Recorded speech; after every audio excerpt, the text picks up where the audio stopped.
Rob, come on here. Where's the other store one? Because I'll get over the camera. Adam, where's your one? I'll hold yours.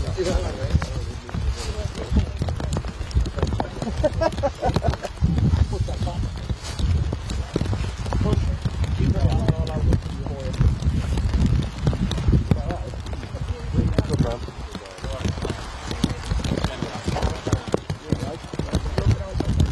You want that one?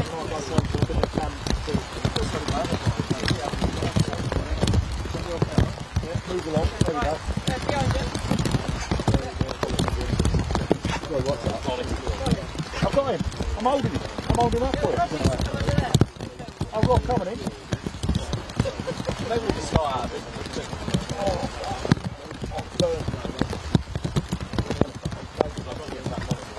Yeah, coming in. No, you've got work to do.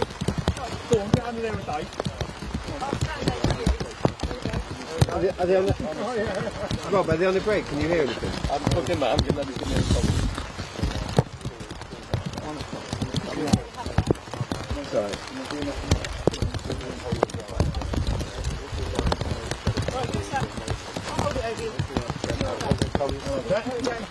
What one are you going under then? Okay. Yeah, we're good. Where did you put the rubs?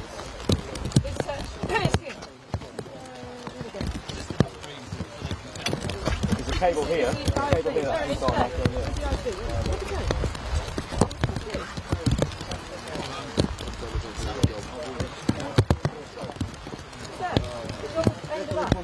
Yeah. Yeah, you got that.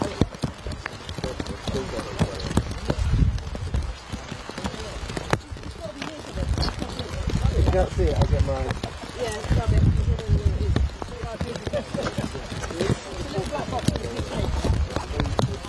Right, here it's got it. Chips off, yeah.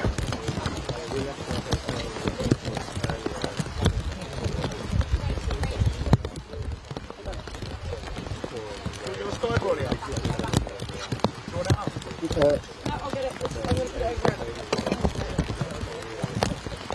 it. No, it's we are there. Can you not hear it? See, I'm hearing it. Oh, that's all right. Right, hang on. You've got yours, Adam. Adam, just give me yours, mate. You don't need it. Give it to me. Give it to me. You don't need it. I can hear your voice. I can hear my voice.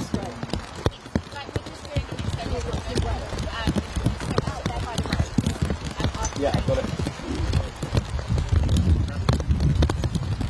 Are we not going like? Are we not? You're not envisioning at all, then? No. Well, let's see. Like, you finished your swim? I know, I did it this morning. Well done. We're going to do a study Jordan Oh, brilliant. out there by the roads after training. So out of where they're training. As the walk back. Yeah, and like we'll be this side and Jordan will be. Perfect. Thank you. Hello guys, I've got yours here. Can you hear? Well, can you hear us okay? I'm out of vision. Hello. I can? Yes, thank you, loud and clear. Thank you. You're not going to see the goalkeeper, are you? Where they normally train on the side of that fence. Over there, so you're not going to see them there. Hello mate, how are you? Good. Yeah, to see the players coming out. Don't come to us yet, mate. Don't come to us yet. I think I'm going to have to be out of vision, mate, so you'll need points across the I can't be vision at the top. It's that sort of drowning and we're a bit worried that it might not work, but they've got our best we can. I'll tell you. When all the players are out, I'll tell you, but I don't know who's out there and who's coming yet, so let me speak to you a bit. I don't know. That was situation, mate. I thought you had it when he was with me.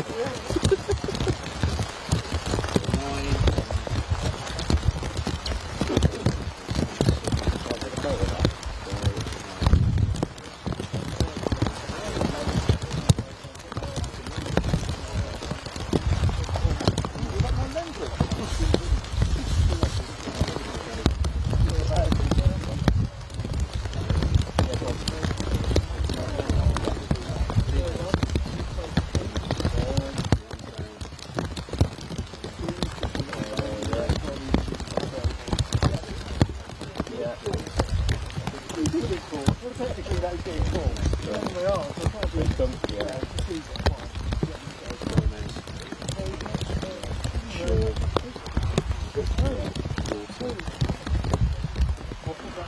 So you don't mind taking all that crap now again? Oh, this is a last one. Yeah. Do you want me to send that list to you so you can see the hold that one second?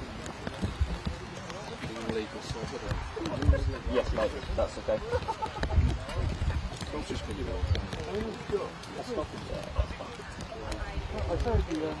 Good news is it's managed to get gold in it. Managed to get gold, that's that. Thanks for doing that, mate. Right, I've sent it to you. You can copy and paste and send that in. Right, break. Stop raining. What's it on WhatsApp? Yeah, there we are.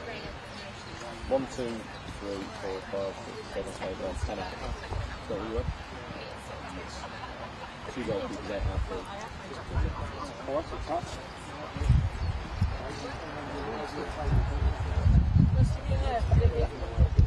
Let me shout them out, you check. Henderson, Yeah. Ramsdale, Yeah. Watkins, Yeah. Dunk, Yeah. Gomez, Shaw, Yeah. Wharton. Trent. I think it's Trent.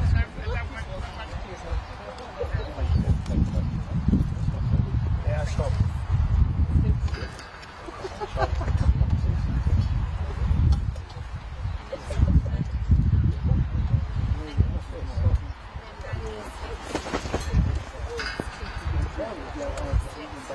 What I'm talking about.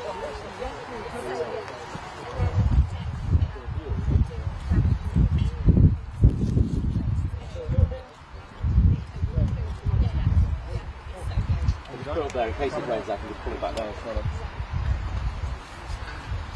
Right, 10 players. 1, 2, 3, 4, 5, 6, 7, 8 out of field.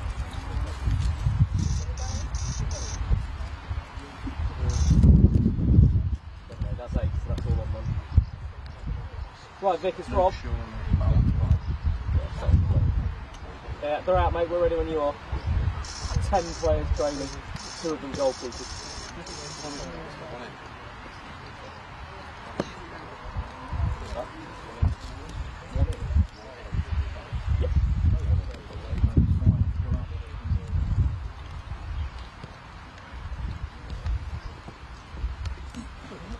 I'll just stay out of vision, Vic, so you can come in when you like, mate.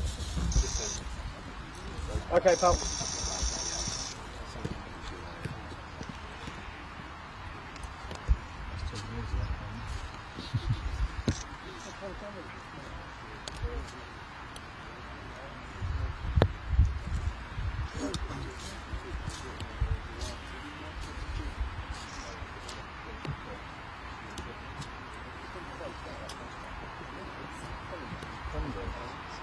No.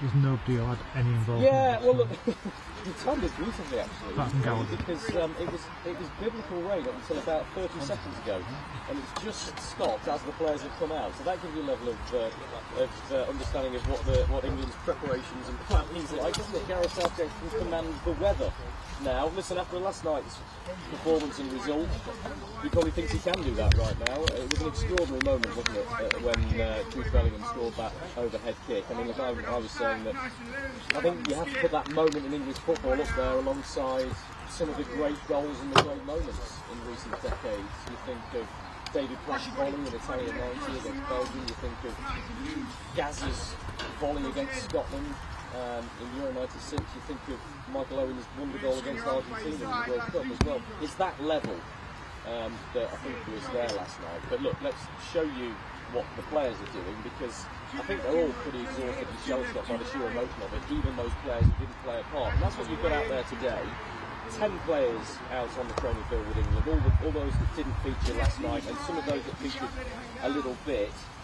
2 of the goalkeepers, Jordan Henderson and Aaron Ramsdale. You've got Ollie Watkins, Lewis Dunk, Joe Gomez, Luke Shaw, Adam Wharton, Jared Bowen, Anthony Gordon, Conor Gallagher and Trent Alexander-Arnold. So Yes, relief, because I think, look, for me, I'll be honest, I think it was probably his worst performance in the tournament so far. But you've got to give real credit to the character and the ability of Jude Bellingham to score that goal. But then it was such a shambolic England formation that we had in extra time, because Gareth Southgate had thrown the kitchen sink at Slovakia to try and get that equaliser. That you give them a lot of credit for the way they held out after Harry Kane scored after 50 seconds at the start of extra time to win the game. And see it now when, you know, in extra time we had 4 wingers on the pitch. One of them, Eze, was playing left back. We had 2 strikers up front, Ivan Toney and Harry Kane, which Gareth Southgate hasn't used in the formation for years. So, you know, shambolic in terms of formation. But they got through the game, and you just wonder what that might do for them going forward from here. Will it galvanise? Will that be the moment that, you know, we look back on it? So that's a turning point. That was the moment that goal from Jude Bellingham deep into injury time. That bit of luck, that bit of special, you know, occasion that saw them go on and win the trophy. I think it'll be really interesting to see how they respond. Very few of the players out there today. The rest of them are doing their own recovery sessions. They're indoors and they'll be rehabilitated from all of those exertions. They got back to the camp here at Blankenheim after flying back at about 1 a.m. And so, you know, they have to recover. Tomorrow will be a short training session. So we won't see the players then. There's no media activities. They've put the blackout day for tomorrow. So I think they're going to take stock, recover from the emotional and the physical exertion in the 120 minutes in the flight back, all of the emotional draining that they've had, and then look to go again and prepare specifically tactically for a massive quarter-final against Switzerland in Düsseldorf on Saturday.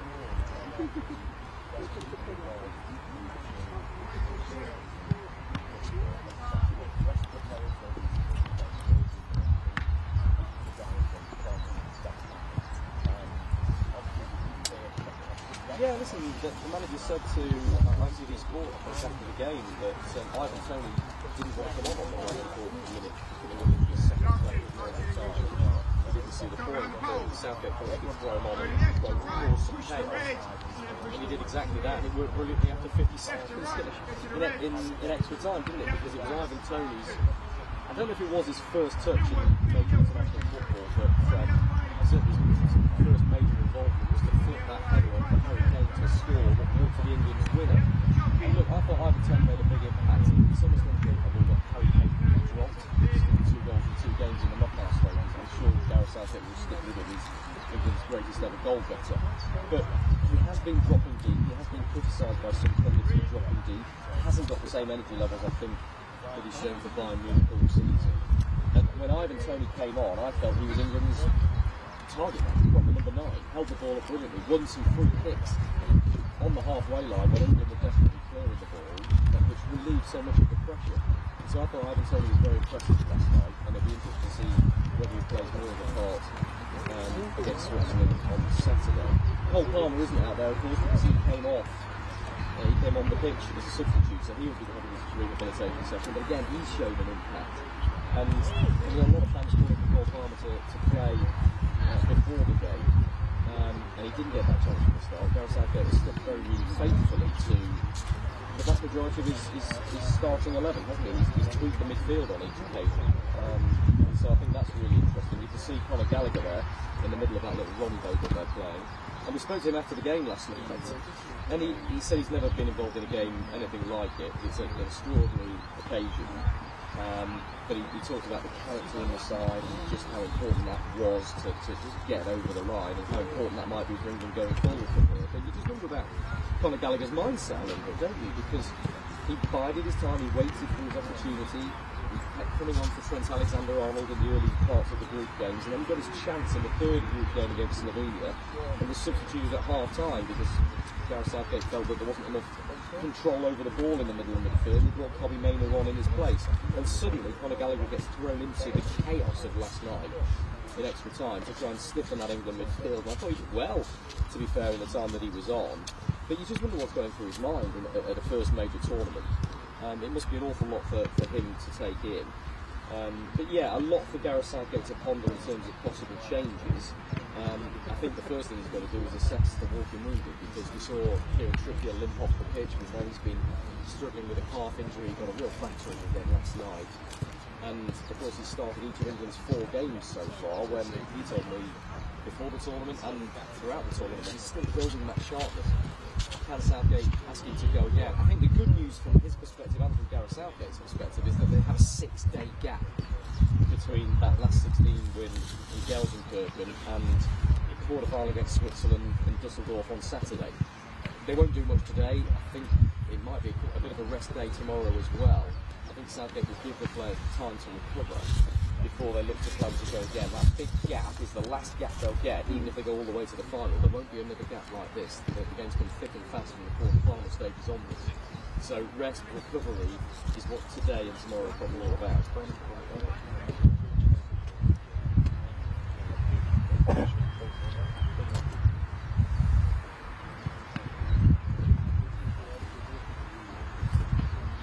Yes, it absolutely is. And you can see Lewis Dunk and Joe Gomez are out there now. Look, I don't think it'll be either of those.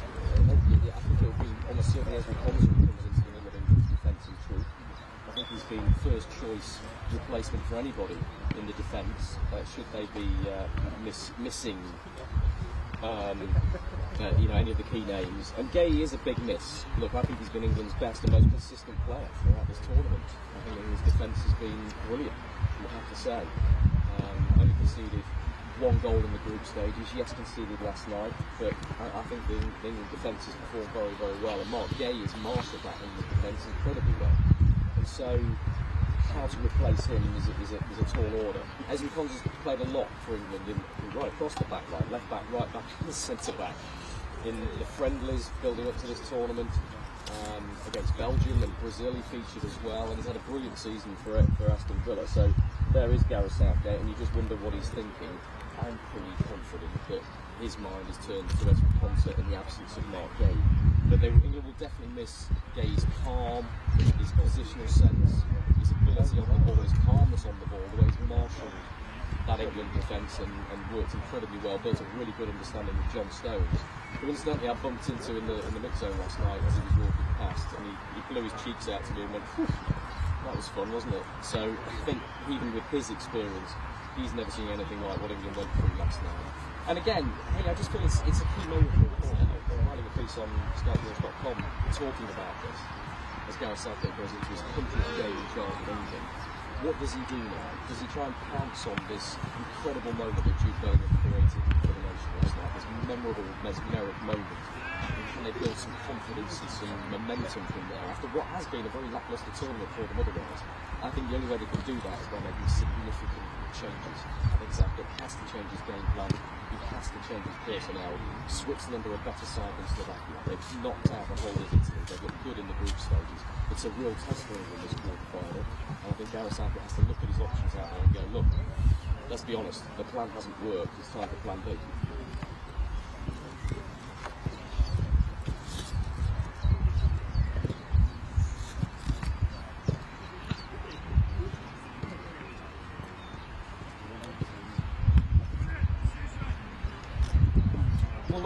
I really feel for Luke Shaw. He's out there now training, and he's desperate to get out on the pitch.